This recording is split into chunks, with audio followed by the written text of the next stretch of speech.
السلام علیکم۔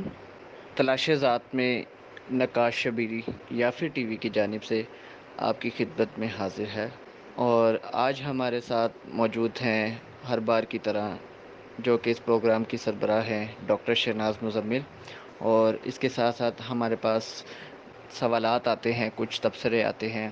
ان میں آج جو ہمارے ساتھ شامل ہیں وہ آسمہ احمد اور شبانہ احمد۔ آئیے دیکھتے ہیں کہ آسمہ احمد نے اس پروگرام کے لیے کیا سوال یا کیا تبصرہ پیش کیا ہے، اور پھر شبانہ احمد نے اس پروگرام کے لیے آپ لوگوں کے لیے، آپ سب کے لیے کیا سوال اور کیا تبصرہ پیش کیا ہے۔ پھر ہم آپ کو سنائیں گے ان کے جوابات جو کہ ڈاکٹر شہناز مزمل کی طرف سے ہوں گے، اور ہم پہلے آپ کو سوال سنائیں گے یا تبصرہ سنائیں گے، پھر اس کا رپلائی جو اس کا جواب ہوگا وہ ہم آپ کو ڈاکٹر شہناز مزمل کی طرف سے جو بھی ہوگا وہ ہم سنائیں گے آپ کو۔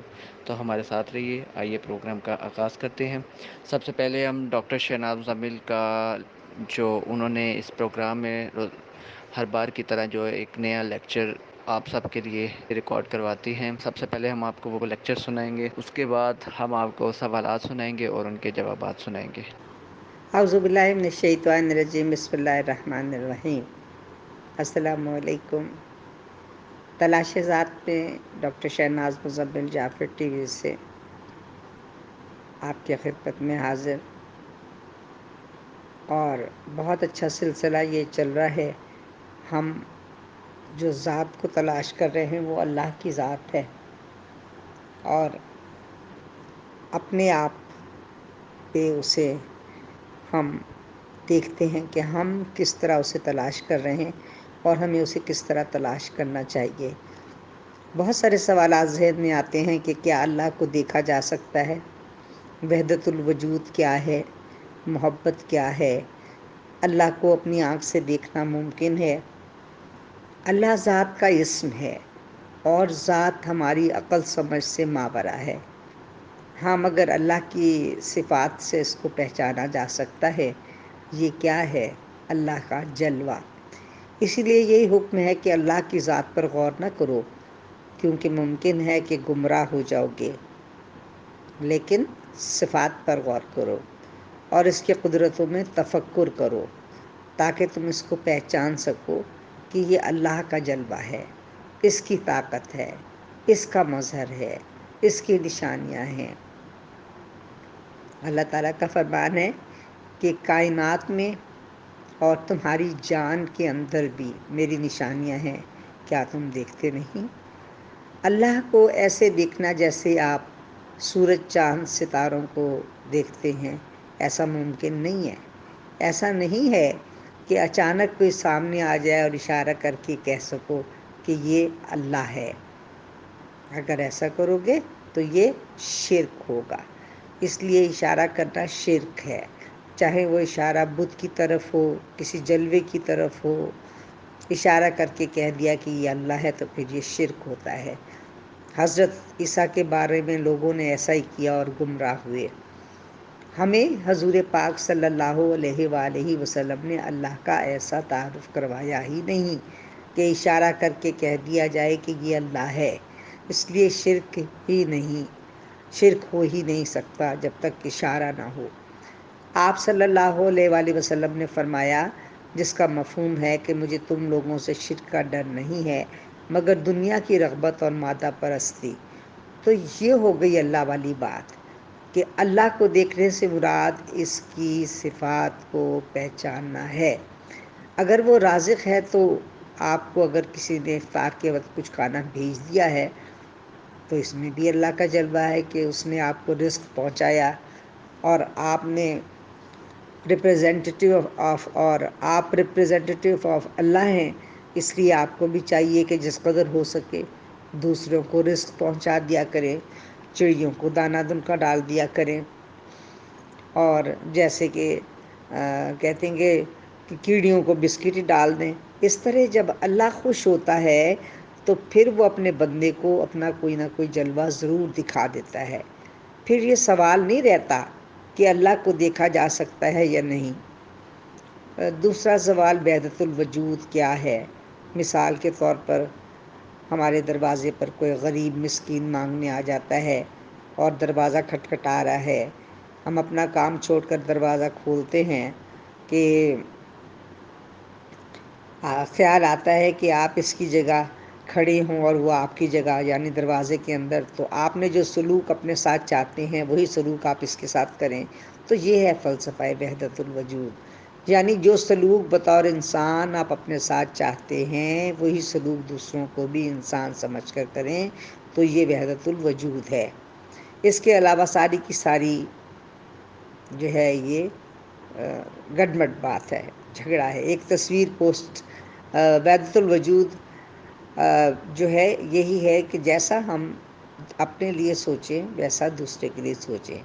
تیسرا سوال یہ کہ محبت کیا ہے؟ محبت ایک بے غرض جذبے کا نام ہے، انکنڈیشنل لو ہے محبت جو ہے. اس کے علاوہ سارا دھوکہ ہے.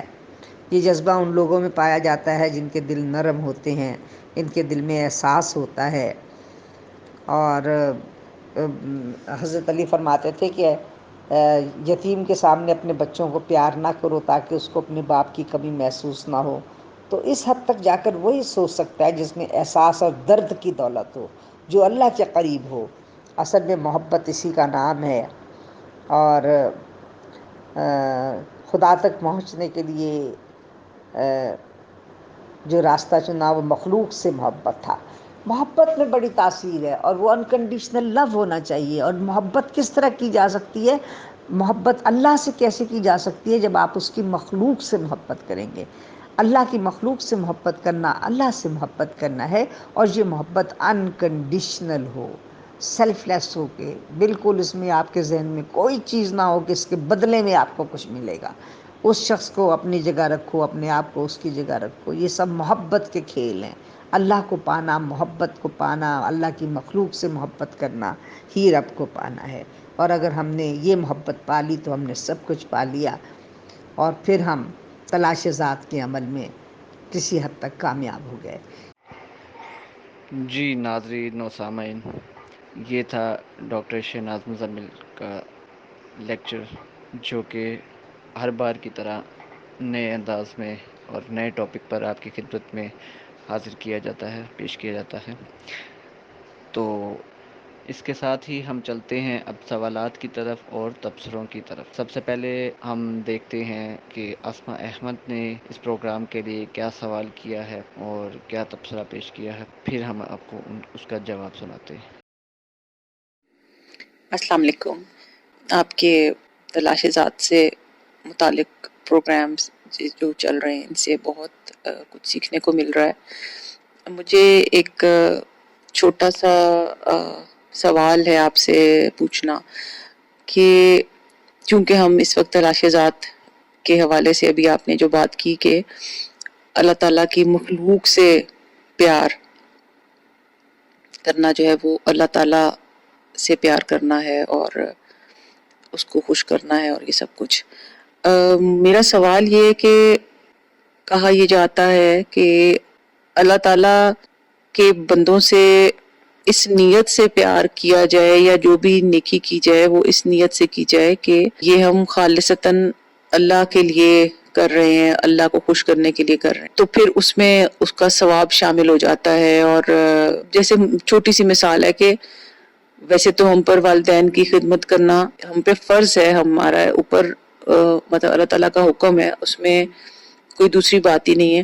اور والدین سے پیار کرنا بھی ایک فطری عمل ہے، یعنی اس میں ہمیں کوئی مجبور نہیں کرتا کہ ہم ان سے پیار کریں، ہمارے اندر ان کا پیار بس کوٹ کوٹ کے بھرا ہوتا ہے اور ہمارا جی چاہتا ہے، خود سے اندر سے نکلتا ہے، جس طرح اولاد کے لیے والدین کا پیار خود امٹتا ہے. تو کہا یہ جاتا ہے کہ پیار تو ہمیں ان سے ہوتا ہی ہے، اور ان کے کام بھی ہمیں جیسے کر کے خوشی ملتی ہے یا ان کے لیے کچھ بھی کر کے خوشی ملتی ہے، تو وہ کرتے وقت آپ یہ سوچیں کہ یہ اللہ کی رضا کے لیے کر رہے ہیں، تو پھر اس میں ثواب زیادہ شامل ہو جاتا ہے. تو مجھے اس چیز میں اکثر ایک کنفیوژن سا رہتا ہے کہ مجھے ایسے لگتا ہے جیسے یہ تو ہمیں ایک لالچ میں کر رہے ہیں کہ اللہ تعالیٰ اس کے بدلے مجھے اس کا ثواب دے گا، اس بدلے کے بدلے مجھے اس کا ثواب دے گا، اس لیے میں یہ کام کرنے جا رہی ہوں یا یہ نیکی کرنے جا رہی ہوں. اس مخلوق کی محبت میں پہلے نمبر پہ مخلوق کی محبت ہونا، کہ آپ اس سے مخلوق سے پیار ہی اس لیے کر رہے ہیں کہ اللہ تعالیٰ اس سے آپ سے خوش ہو جائے گا. تو جب آپ نے نیت یہ کر ہی لی ہوئی ہے تو پھر اس میں ہر چیز میں ایک ارادہ باندھنے کی کیا اہمیت ہے کہ ہم اس کو پہلے یہ سوچیں کہ میں تو اس لیے یہ کام کر رہی ہوں کہ اس سے اللہ تعالیٰ خوش ہو جائے، ورنہ شاید میں نہ بھی کرتی.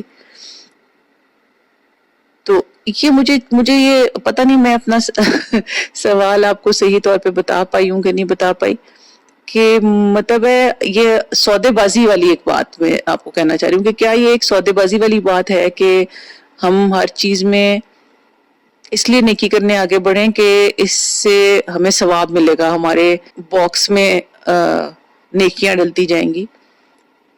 اگر اللہ تعالیٰ خوش ہو گیا آپ سے تو نیکی تو آٹومیٹک ہی ہو گئی نا، وہ تو خوش ہو گیا تو بات ہی ختم ہو گئی.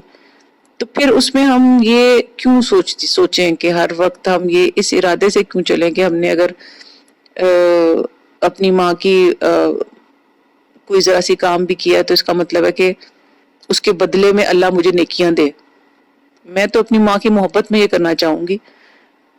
اللہ تعالیٰ تو پھر آٹومیٹک اس پہ آئے گا کہ وہ خود ہی آپ کے پیار سے کے بدلے میں آپ کو نیکی دے دے. لیکن میرا ایک پرائم آبجیکٹو یہ نہیں ہوگا کہ میں صرف اس لیے یہ کر رہی ہوں تاکہ اللہ تعالیٰ مجھے نیکیاں دے، اس کے بدلے میں جنت میں جگہ دے دے اس کے بدلے میں، یا جنت میں درجے بلند کر دے، یا اس ٹائپ کی بات.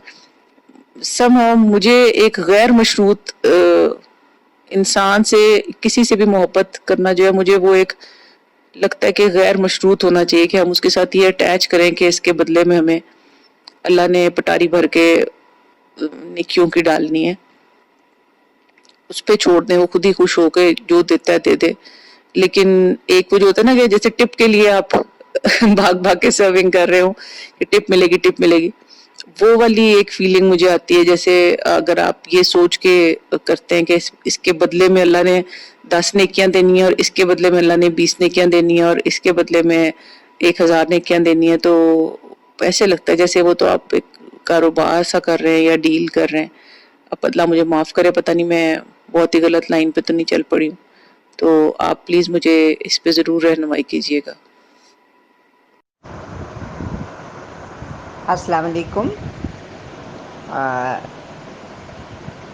معزز ناظرین، سامعین اور اسماء احمد، اسماء آپ کا سوال بہت خوبصورت ہے اور جینون ہے، ظاہر ہے، لیکن آپ کے سوال میں ہی آپ کا جواب خود آپ نے دے دیا اس چیز کا کہ دیکھیں، اگر ہم اپنے پیرنٹس سے محبت کر رہے ہوتے ہیں تو اس میں ہمیں کوئی لالچ نہیں ہوتا، اور وہ ہمارا ایک فرض ہے اور ہم ان کی خدمت کر رہے ہیں، اور ہم یہ نہیں کر رہے کہ ہمیں اس کے بدلے میں یہ ملے گا، یہ بدلے میں یہ ملے.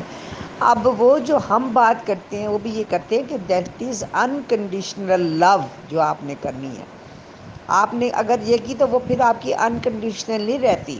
اگر آپ کہہ رہے ہیں کہ جی یہ تو ہم دھوکہ کر رہے ہیں یا ہم اس لالچ میں کر رہے ہیں کہ ہمیں اسے ملے گا، تو وہ تو پھر آپ کا سمجھنے کہ وہ نیکی کا سلسلہ ہی ختم ہو جاتا ہے، بات یہاں ختم ہو جاتی ہے. لیکن جہاں آپ نے بات کی کہ ہم تو کری اللہ کی رضا کے لیے رہے ہوتے ہیں، تو پھر ہم نے اس کو شرط کو کیوں لگانا کہ یہ ہم کریں گے تو اس سے ثواب ملے گا. نہیں، یہ تو سوچنا ہی نہیں ہے نا آپ نے. اگر یہ آپ نے سوچ لیا تو آپ کی سوچ نیگیٹو ہو گئی. آپ نے واقعی لالچ میں کیا کہ جی مجھے اللہ یہ دے گا، اور اللہ دیتا ہے. اللہ یہ نہیں ہے کہ پھر نہیں دے گا یا کچھ ایسا، لیکن پھر بھی وہ آپ کی جو ایک ہے نا وہ نیت نہیں رہی. آپ نے بالکل نیک نیتی کے ساتھ جو ہے نا اللہ کی رضا، جو بھی کام کرنا ہے بس ایک دفعہ نیت کر لی تو وہ نیت کر لی، تو وہ آپ کا عمل ہی ایسا ہونا چاہیے. یہ نہیں ہے کہ آپ ہر دفعہ نیکی کرتے میں ہر دفعہ اس چیز کو اپنے اوپر لاگو کریں اور دہرائیں کہ یہ ارادہ کریں. نہیں، بس ایک دفعہ آپ نے نیت کر لی کہ میں جو کچھ کروں گی وہ اپنے اللہ کی رضا کے لیے کروں گی. جیسے ہم کہتے ہیں کہ ہم جو کچھ کریں گے ہماری اس نیکی کا ثواب ہمارے والدین کو پہنچے جب ہمارے والدین وفات پا جاتے ہیں. تو اسی طرح اللہ کے لیے ہم اللہ کی رضا کے لیے کر رہے ہیں کام. تو اللہ کی رضا کے لیے تو یہ جو ہے نا، اور جو واقعی تھوڑا مطلب یہ ہو جاتا ہے کہ ہم خدا نہ کرے اس لیے تھوڑی کر رہے ہیں کہ اللہ کو ہم وہ تھوڑا سا وہ دے رہے ہیں کہ نہیں جی اللہ میاں ہم تیرے لیے کر رہے ہیں تو ہمیں ثواب دینا. نہیں، تو جب ثواب اور جنت آ جائے تو پھر آپ کی جو نیکی ہے نا وہ باطل ہو جاتی ہے. نیکی میں انکنڈیشنل لو آپ نے کرنی ہے، انکنڈیشنل لو. اس کو ذہن میں رکھیں تو پھر آپ کے اس سوال کا جواب یہ ہے کہ آپ نے انکنڈیشنل لو کرنی ہے اور بار بار کوئی دہرانے کی ضرورت نہیں ہے. تو آپ کا میرا خیال ہے آپ میری بات سمجھ گئی ہوں گی. انکنڈیشنل لو کریں ہر بندے سے، اور اس کا جب اور پھر دل صاف، اور وہ انکنڈیشنل لو جب ہوگی جب آپ کا لانڈری کا عمل چلتا رہے گا اور آپ کا دل بالکل آئینے کی طرح صاف ہوگا. بہت سی دعائیں. امید ہے آئندہ بھی آپ ہمارے ساتھ شامل ہوں گی. اللہ آپ کا حامی و ناصر ہو. اللہ حافظ. جی ناظرین، یہ تھا آسمہ احمد کی طرف سے ایک سوال بھی اور تبصرہ بھی اس پروگرام کے لیے اور آپ کے لیے. اب ہم شبانہ احمد کی طرف چلتے ہیں. شبانہ احمد نے بھی کچھ سوال اور تبصرہ اس پروگرام کے لیے اور آپ کے لیے رپورٹ کروایا ہے. آئیے دیکھتے ہیں شبانہ احمد کا کیا سوال ہے اور پھر اس کا جواب دیکھتے ہیں، جو کہ ڈاکٹر شہناز مزمل کی طرف سے ہوگا. اعوذ باللہ من الشیطان الرجیم. بسم اللہ الرحمن الرحیم. السلام علیکم ورحمۃ اللہ وبرکاتہ. ڈاکٹر شہناز مزمل صاحبہ کا بہت پیارا پروگرام، بہت خوبصورت انداز بیان، بہت خوبصورتی سے جواب سوالوں کے، جو بہت کچھ اس میں سیکھنے کا ہے، علم حاصل کرنے کا ہے. اور جو یہ تلاش ذات ہے جو مجھے سمجھ آئی، یا میرا جہاں تک خیال ہے، یہ مجھ سے، بندے سے شروع ہوتا ہے، رب تک جاتا ہے، رب کے پاس پہنچتا ہے تو واپس پلٹ کر پھر بندے کی طرف آتا ہے، اور یہ تلاش یوں ہی جاری رہے گی. اور تلاش کا یہ سلسلہ ظاہر ہے کہ ختم کبھی نہیں ہو سکتا، کہ ایک پل آپ کو ایک چیز ملتی ہے تو اس کے ساتھ ہی ایک اور اس میں تلاش بھی جاری ہو جاتی ہے، اور ایک اور نظر، ایک اور ویو نظر آتا ہے. اور ایک طرف جو اللہ تعالیٰ خود فرما رہے ہیں کہ میں نے بندے کو یوں ہی پیدا نہیں کیا، تو ہماری پیدائش کا، ہماری تخلیق کا مقصد، اور اس کا ذرا سا بھی اگر کوئی مقصد ہمیں سمجھ آتا ہے تو وہ مقصد ہمیں رب تک پہنچاتا ہے. اور جب ہم وہاں پہنچتے ہیں تو ہر طرف اللہ کی شان ہی شان نظر آتی ہے، بڑائی ہی بڑائی نظر آتی ہے. اور ہماری جو تخلیق اللہ تعالیٰ نے کی، اس میں اللہ کا کتنا پیار شامل ہے، کتنا ہمارے لیے یہ کہنا چاہیے کہ فخر کی بات ہے کہ ہمارے رب نے اپنے ہاتھ سے، اللہ تعالیٰ فرماتے ہیں کہ میں نے خود اپنی پھونک دی، اپنے ہاتھ سے بندے کو بنایا. تو کتنے ہم اسپیشل ہیں، کتنے ہم خاص ہیں. تو کیا ہم یہ خاص ہو کے اپنے رب کی بڑائی، اس کی شان پہچان رہے ہیں اور اس کا حق ادا کرنے کی کوشش بھی کر رہے ہیں؟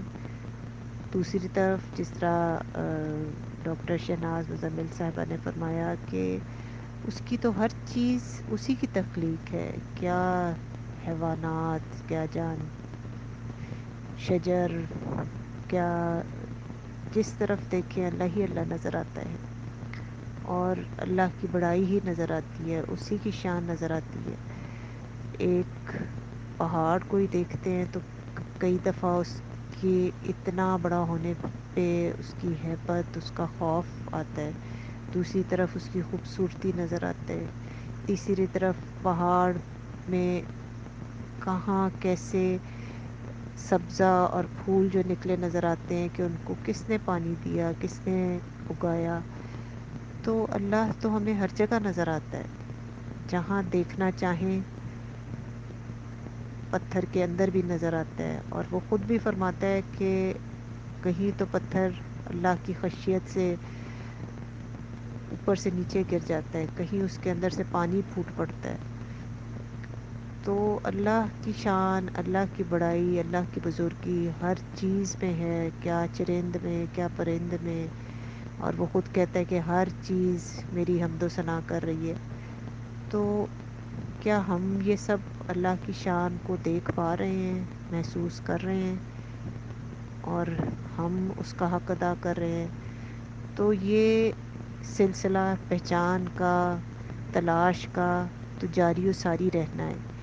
ایک تھوڑی سی تلاش میں اگر تھوڑی سی پہچان ہمیں حاصل ہوگی تو دوسرے ہی پل اس کا ایک اور مقصد نظر آئے گا.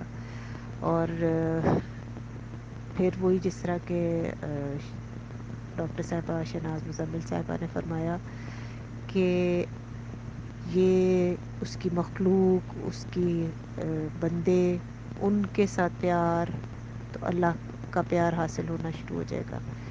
بس یہ سلسلہ تو میرا خیال ہے جاری ہی رہے گا، اور یہ تلاش اس کی اور اپنی ذات کی اور اپنے رب کی اور اس تعلق کی چلتی رہے گی، جاری رہے گا یہ سفر. جزاک اللہ خیر. السلام علیکم. شبانہ احمد کے تبصرے کے ساتھ میں شامل ہوں. شبانہ احمد نے، آسماء احمد نے بھی پہلے بہت اچھا تبصرہ، وہ سوال کیا تھا، ان کے سوال کا جواب میں نے دیا. انہوں نے تبصرہ کیا ہے جو انہیں سمجھ میں آیا وہ، اور صحیح ہے، سب لوگ اپنی اپنی سمت میں صحیح جا رہے ہیں کہ تلاش ذات کا عمل، خود کو پہچاننا، رب کو پہچاننا، پھر خود کو پہچاننا، پھر اس عمل میں ڈوب جانا، پھر اس عمل کو بار بار کرنا، پھر اس عمل میں پہچان کی کوشش میں مصروف رہنا، اور پھر قرآن کریم کو جو ہے وہ ساتھ لے کے اس کے مطابق خود کو سمجھنا. بہت اچھا تبصرہ انہوں نے کیا، اور انشاءاللہ اسی طرح یہ سلسلہ آگے بڑھتا چلا جائے گا. بہت شکریہ شبانہ. اسی طرح ہمارے ساتھ شامل رہیے گا اور خوش رہیے. اپنا بہت خیال رکھیے گا. اللہ حافظ. جی ناظرین و سامعین، یہ تھا آج کا پروگرام تلاش ذات، جو کہ اختتام پر پہنچتا ہے، اور اس کے ساتھ ہی ہم اجازت چاہیں گے، اور امید ہے کہ یہ سلسلہ اسی طرح چلتا رہے گا. آپ کے سوالات آتے رہیں گے اور ہم ان کے جوابات دیتے رہیں گے. اس کے ساتھ ہی ہمیں اجازت دیجیے. اپنا خیال رکھیے گا. اللہ حافظ.